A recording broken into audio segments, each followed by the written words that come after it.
Thank you for being here this morning at our commission meeting. And as always, we start with a prayer, reading, or thought, and the Pledge of Allegiance, and we look for those who would like to participate with us on a voluntary basis. Is there anyone out there that would like to start off this brand new year with a prayer, reading, or thought, or lead us in a Pledge of Allegiance? Come on, it's a brand new year. Pledge and prayer. Okay, very good. Come on up, Robert.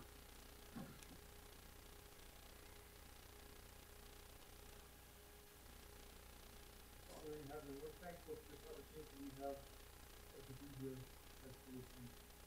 at this meeting, and we're grateful for our commissioners and all the people here who strive with their time and their abilities to make our county a better place. And we pray for direction in this meeting, that we'll be inspired to do the right things for the citizens. In the name of Jesus Christ, amen. Amen.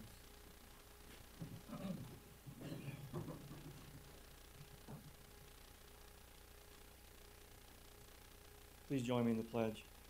I pledge allegiance to the flag of the United States of America and to the republic for which it stands, one nation under God, indivisible, with liberty and justice for all.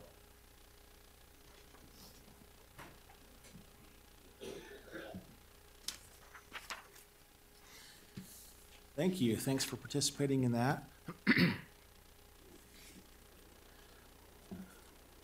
And also to start off this year, for recognition,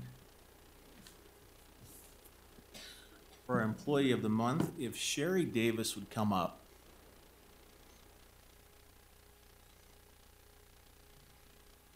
Okay, I'll go get her. This is really going to be a surprise. Oh, was she? Surprise, surprise.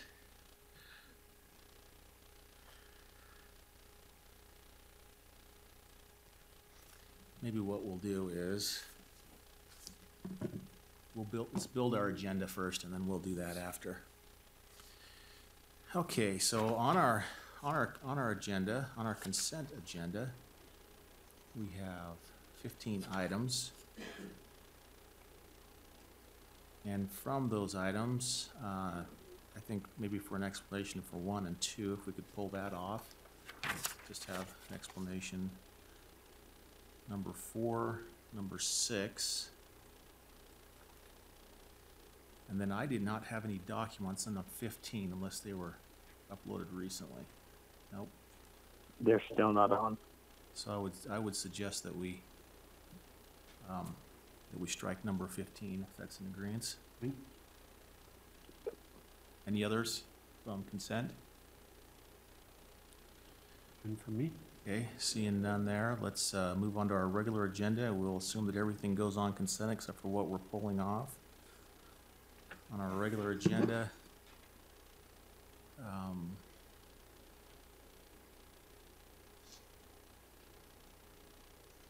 Item number 3, number 3, to be strict.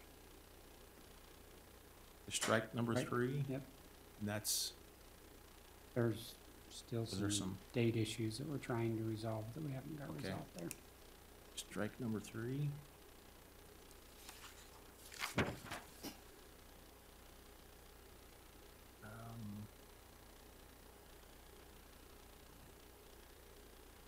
Number 10, did we work through that one all right, Dave? Or we just continue that for a week. Okay. Continue number 10 for 1 week. 1 week.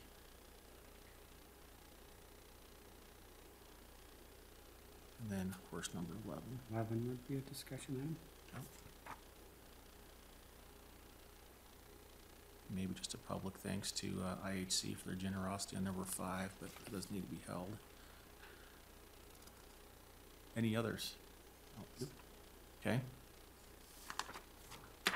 All right. Did Jeff make it back?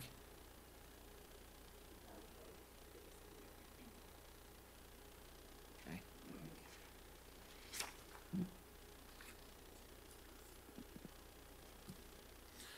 All right, well, let's start with maybe an explanation with number 1 that's It's to ratify the commission approval of a proposed voting precinct boundary change. And if Brian Thompson can kind of go through that and give us the reasons why there is a change and because of numbers and so forth and growth. Well, essentially, there is an optimal level that we try to keep precincts at as far as the active registered voters. And each year we have the opportunity to go ahead and make suggested changes. As all three of you are aware, last week we finished up the process and we were recommending the creation of 2 new precincts in Saratoga Springs and 3 new precincts in Lehigh. This essentially just facilitates the ability to make them more balanced. A couple of the precincts, because of the rapid growth in Saratoga Springs, had as many as 2,000 active registered voters, when 1,250 is more of a target figure. And then we also had 3 in Lehigh that we needed to go ahead and look at. The maps and also a summary of the number of voters after the changes have been attached. And if you have any further questions, that in a nutshell is what took place. Of course, bigger changes will happen in conjunction with the 2010 or 2020 census that'll be coming up in the next couple of years. So. All right, very good. So this is to ratify. We've seen this. We've already seen this, and there was at least 2 commissioners that was fine with it. So a motion would be in order to, maybe if we could, well, let's do both of them, 1 and 2. They're both tied together. And I do need to explain more on number 2. Oh, do you? Okay, let's do Yeah. number 1 then. I'll move for ratification of consent agenda item number 1. Second. I got a motion and a second to ratify the county commission's approval as stated number 1. All in favor say aye. Aye. Aye. Aye. All right, let's do 2 since we're right there. Okay, just a summary on 2. This is something that we've been working with the Alpine School Board with getting their input and then reviewing. Because the Alpine School Board or the Alpine School District is cross-jurisdictional, then it falls to you as the county commission to ultimately approve boundary adjustments. And for their seats on their school board, to keep the variances so that they aren't really wide, once again with this growth and that, we've gone ahead and done some shifting in the seats. And in conjunction with the Alpine School Board, we have looked at aligning them as close as possible to high school boundaries. And this is the proposal that we put before all 3 of you last week. So this is just making a shifting of existing precincts as they're assigned to each of the 7 school board seats. All right, very good. Any questions on that? And the motion be in order to ratify that. Move to Move ratify. that we Go ahead, Greg. I move that we ratify consent agenda item 2. Second. Got a motion and a second to ratify consent agenda item number 2. All in favor say aye. Aye. Aye. Aye. That passes 3-0. Okay. Now, can Sherry Davis come on up?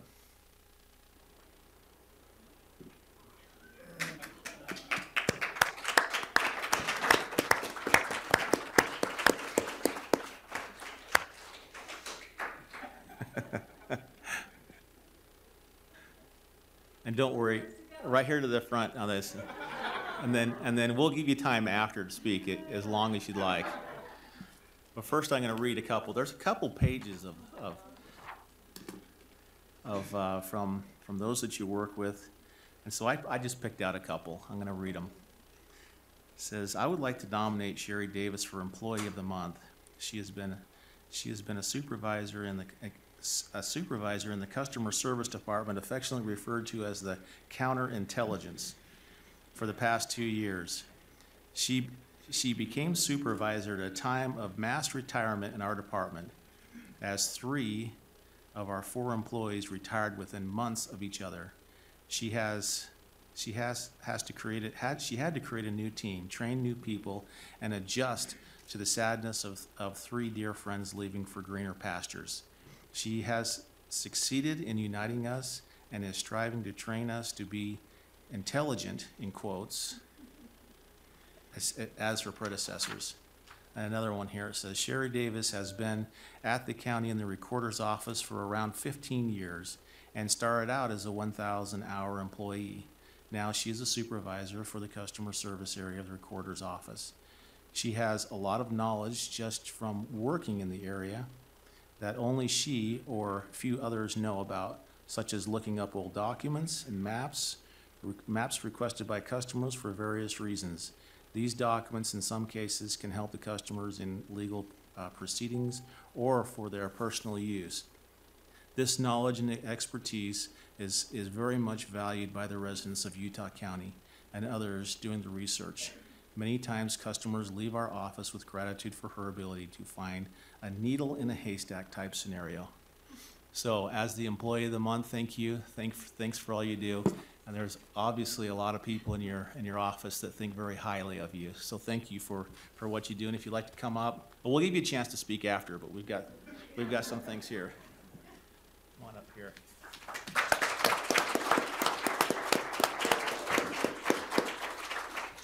There's that.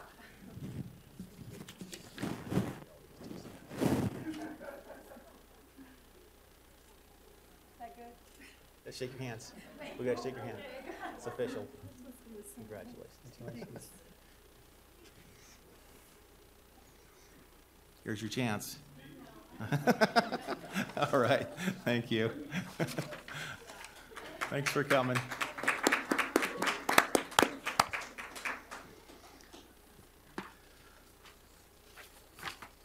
Oh, that's great.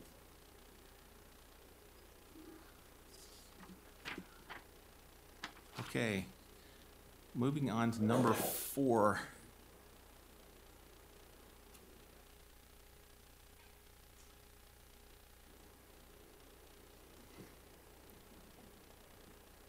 Go ahead and kind of explain where we're at with this one. And yeah, this Yeah. is a one-lot subdivision.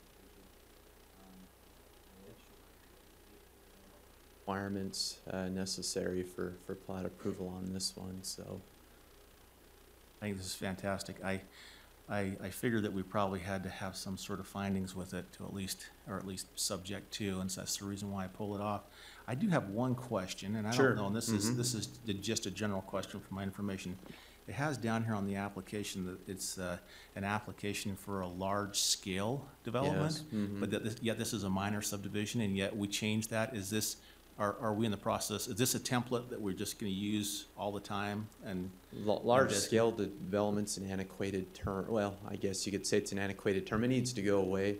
I actually started working on trying to get rid of it. It's just so intertwined with our Yeah. ordinance. It's inserted in our ordinance in hundreds of places, and so I actually started working on that last year and got sidetracked with other projects. But yeah, every subdivision is a large-scale development, unfortunately. So yeah, I saw that and I thought we just barely passed kind of a minor no, it's subdivision process. So is there any other questions? I didn't have any. So I would think in the motion that we would need to approve this if that's so desired, subject to that the plat shall be recorded.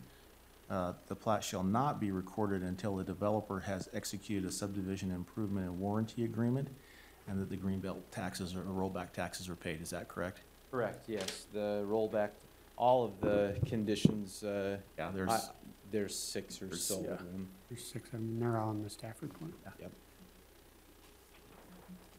Thank you. you bet. I would move to approve the Bennett Estate subdivision Plat A, subject to the conditions in the staff report. Second. I got a motion and a second to approve the Bennett subdivision, estate subdivision Plat A as stated, number 4, with all the conditions. All in favor, say aye. Aye. Aye. Aye. That passes 3-0. Okay, number 6.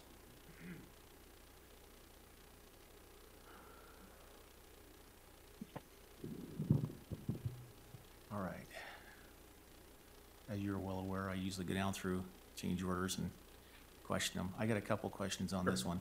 First off, with the SR 92 intersection improvement, I get that one, because that was totally out of scope. That was, the additional public outreach, though, is this a change order for what has happened or what will happen? It's actually for what has happened. They've had a lot more requests for individual meets with landowners along the corridor than what we'd anticipated.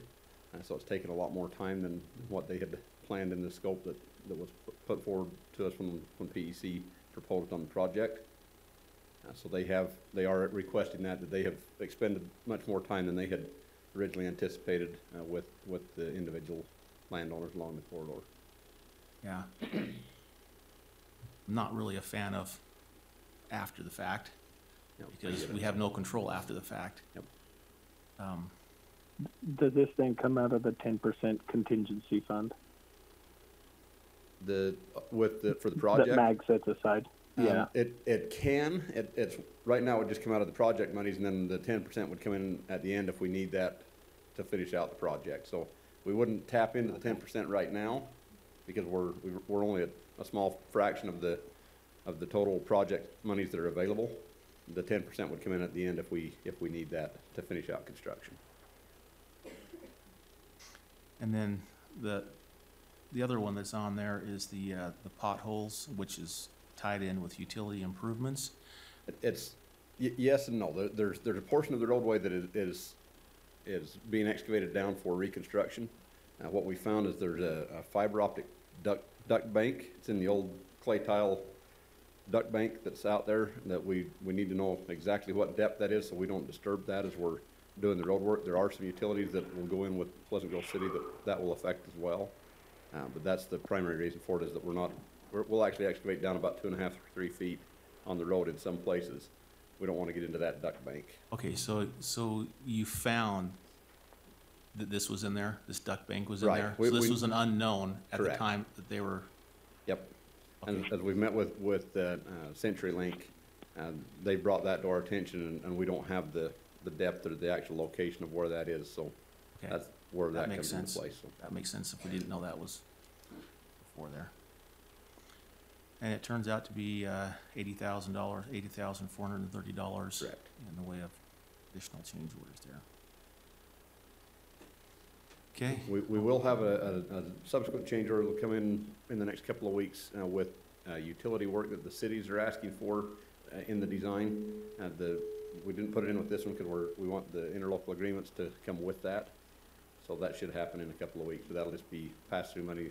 Cities will be funding that, but we wanted the interlocals in place with that, so okay, you'll see that in a couple of weeks. very good. Thank you. Motion to be in order then? Move that we approve consent agenda item 6. Second? Got a motion and a second to approve it. Consent agenda item number 6. All in favor say aye. Aye. Aye. Aye. That passes 3-0.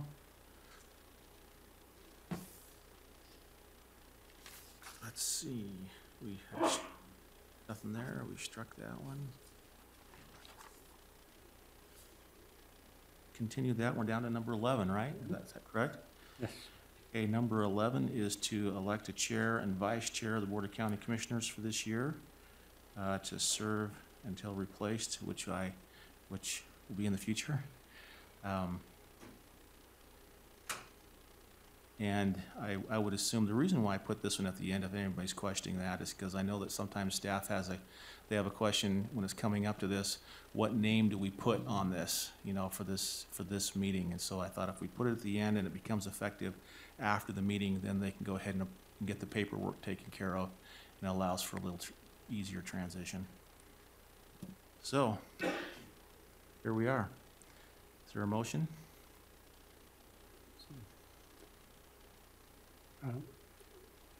Given the current circumstances, I would actually be comfortable serving as chair next year, so I'd move to elect Commissioner Ivy as chair and Commissioner Bill Lee as vice chair of the Board of the County Commissioners. Is there a second? Not from me. I'll second that. All in favor, say aye. Aye. Aye. Any opposed? Aye. That passes 2-0, or 2-1. 2-1. 2 with Commissioner Lee and Commissioner Ivy, in the affirmative, Commissioner Graves in the non-affirmative, if that's a word. I was looking at the lawyers. Okay. With that, going into our the closed meetings, it looks like we need number 12, 14, and 15, so we can strike number 13. Oh, I need 13 as well, that's right. Sorry, I didn't look at the arrow on the other side. Need them all. All right. Move that we approve and set a date, time, and location for a closed meeting for a strategy session to discuss a purchase, exchange, or lease of real property, water rights, or water shares for today's date at this location following the completion of the regular agenda. Second. Got a motion and a second to approve and set a date, time, and location as stated in number 12. All in favor say aye. Aye. Aye. That passes 3-0. Move that we approve and set a date, time, and location for a closed meeting for a strategy session to discuss the sale of real property, water rights, or water shares previously publicly noticed for today's date at this location following the completion of the regular agenda. Second. Got a motion and a second to approve a set a date, time, and location as stated in number 13 on our regular agenda. All in favor say aye. Aye. Aye. Aye. That passes 3-0. Move that we approve and, move we approve and set a date, time, and location for a closed meeting to discuss the character, professional competence, or physical or mental health of an individual or individuals for today's date at this location following the completion of the regular agenda. Second. I got a motion and a second to approve and set a date, time, and location as stated in number 14 on our regular agenda. All in favor say aye. Aye. Aye. Aye. That passes 3-0. Move that we approve and set a date, time, and location for a closed meeting for a strategy session to discuss pending or reasonably imminent litigation for today's date at this location following the completion of the regular agenda. Second. I got a motion and a second to approve and set a date, time, and location as stated in number 15 on our regular agenda. All in favor say aye. Aye. Aye. Aye. That passes 3-0. We do have a work session dealing with the VOCA grants. Come on up and give us your presentation. Thank you for being here. Thank you. Appreciate you giving me a few minutes just to do my update as required twice a year, so you'll see me again in a few months. Update on the VOCA grant. As you may remember, we switched to a 2-year cycle instead of a yearly cycle, so we were approved for 2 years of the VOCA grant. So we're now, well, we actually just finished the second quarter of the first year. And so today starts the beginning of the third quarter of the first year of the grant. Our numbers are continuing to be strong. And by strong, I mean, unfortunately, high. Katie is the other victim witness coordinator at the Utah County Attorney's Office, and she works 30 hours a week, and I work 40 hours, and we continue to strive to provide the best help that we can to victims that we serve. However, we're still falling short. There's so many new victims, new growth.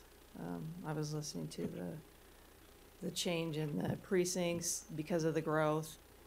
As you know, when cities grow, unfortunately, crime grows with it. So just wanted to say thank you for the new position that you approved for the Utah County Attorney's Office for another victim coordinator. That will be extremely helpful, and we should be able to serve the victims more completely and more wholly in the way that I guess they expect to be served when they're a victim of a crime. Thank you, and I'm going to ask this question because I usually ask it every time. Sure. Tell us about the trends, what you're seeing. I mean, not just with growth, but necessarily, but what are the trends? And as you're well aware, this last year we put a lot of effort into some awareness. Mm-hmm. Does that help? I'm sure it does to a certain extent, but does it also bring awareness and then there's more that comes out? I'm just wondering. I can only speculate right now. Information and education is always helpful for victims of domestic violence, mostly women, as you know, but for men as well. I think the more people are invited to participate in meetings and things like that, as the awareness grows, especially with everything that's been going on in the media of the country, I think it's helpful. And I think I'm hopeful that more victims of domestic violence can come forward now that it's not such maybe a huge secret. And the stigma that goes away with being a victim goes away as well. So hopefully all this will continue with the education, and hopefully the numbers will diminish, or we'll be able to reach those victims who actually want to get out of that situation and give them some more resources. Yes. Well, thank you. Thanks for the work that you do. And it's kind of strange that, I mean, you want to say, usually in work, you want to have more work, but in your case, you don't. It's, you want to get to the point to where you get yourself out of a job, right? I'd be more than willing to give up my job and find another one if we could We get rid of this. eliminate all the victims, not only domestic violence, but, unfortunately, murders were very high in 2017, and so lots of families are hurting. I'd give it up in a second. Yeah. Well, thank you. But I Thanks for all you appreciate do. your support. Bet. Thank you. Thank you. Thank you. Okay, thanks for that. Public comment. Is there any public comment?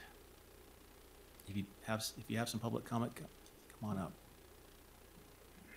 State your name. Hi, my name is Robert Stevens. I live in Provo. I'd like to speak about water rights and water shares. A water right is usually an underground water right. The water is below the surface. A water share is usually an above ground, which means it usually arrives from rivers or up from Strawberry and so forth. Suppose, though, that in the county, we held a meeting and we required everybody who purchases a vehicle to have so many liters or gallons of fuel a year. You can just imagine what kind of problems that would result in. In days like this morning, when we have inversions, there are those who would say you want to use the government to go enforce people to use their vehicles less. And then there are those who would say, well, I have a little vehicle, it doesn't use a lot of fuel, or I'm a grandma and I stay at home, or I walk to work and so forth. So if we discuss this a lot, is there a one-size solution that we can make that would fit everybody? Probably not, because there are a lot of variables. Likewise, what's the purpose of requiring so many water rights for a new subdivision? I realize that the Department of Water Rights in Salt Lake would like us to have a much more water shares and water rights than we require here. But is our real goal, because when we drive through the county, we like to see our farms nice and green in the summertime. Well, there are people who are interested in peas and flowers, and they can plant in January and harvest in March and April. And then during the summer, their fields are brown. Even alfalfa, if we irrigate and it looks nice and green in the summer, it's brown in the fall. And then what about the farmers who want to be innovative and grow their vegetables up vertical, or use water solutions, plants and water, or trees. And so I don't think there's a one-size-all-fits solution. I think that our goal is yield, or we're interested in yield, and we're interested in people being wise stewards over their farms. So I've sold some of my land to people who irrigate and grow alfalfa, and their farms are beautiful, and they're an asset to all the values around it. And there are other people who don't do anything with their water, and their yards look awful. And we've seen other people around the county, who just use their land to go and pile all their vehicles and their junk. So in the past, the unspoken reason is that we want to hold the land in reserve for the expansion of the cities, AKA urban sprawl. But the original intent was to have a border around the cities where if you can't supply enough to feed your family, then the farmers will supply the rest. I